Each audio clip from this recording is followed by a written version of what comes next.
মৰমৰ ছাত্ৰ-ছাত্ৰীসকল নমস্কাৰ। তোমালোকক মই জ্যামিতিৰ মৌলিক ধাৰণাসমূহৰ বিষয়ে বুজাই দি আহিছোঁ।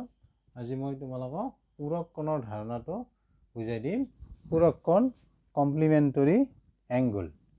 এতিয়া চাবা, দুটা কোণৰ যোগফল 90 ডিগ্ৰী হ'লে কোণ দুটাৰ এটাক আনটোৰ পূৰক কোণ বোলে। যেনে চোৱা, এই ছবি দুটা চোৱা, এ বি চি কোণটো 60 ডিগ্ৰী ধৰি লোৱা হ'ল আমি, আৰু ডি ই এফ কোণটো 30 ডিগ্ৰী।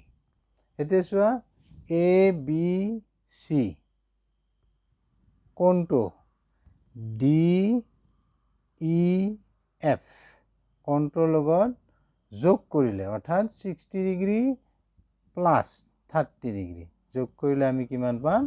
90 ডিগ্ৰী।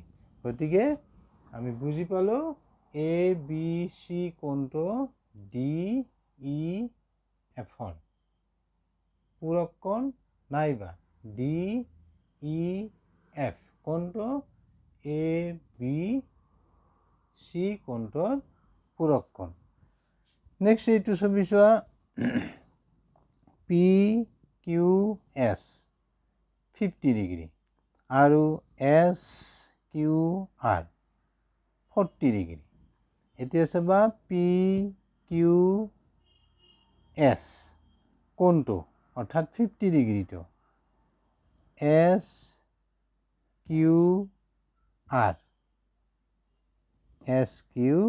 আৰৰ অৰ্থাৎ 40 ডিগ্ৰীৰ পূৰক কোণ হ'ব। অৰ্থাৎ 50 ডিগ্ৰী কোণটো 40 ডিগ্ৰী কোণৰ পূৰক কোণ, নাইবা 40 ডিগ্ৰী কোণটো 50 ডিগ্ৰী কোণৰ পূৰক কোণ। কাৰণ 50 ডিগ্ৰী প্লাছ 40 ডিগ্ৰী যোগ কৰিলে তুমি পাবা 90 ডিগ্ৰী। ইয়াতে আমাক সূত্ৰটোত কৈছে, দুটা কোণৰ যোগফল 90 ডিগ্ৰী হ'লে কোণ দুটাৰ এটা আনটোৰ পূৰক কোণ বোলে। অৰ্থাৎ 50 ডিগ্ৰীটো 40 ডিগ্ৰীৰ পূৰক কোণ, 40 ডিগ্ৰী 50 ডিগ্ৰীৰ পূৰক কোণ।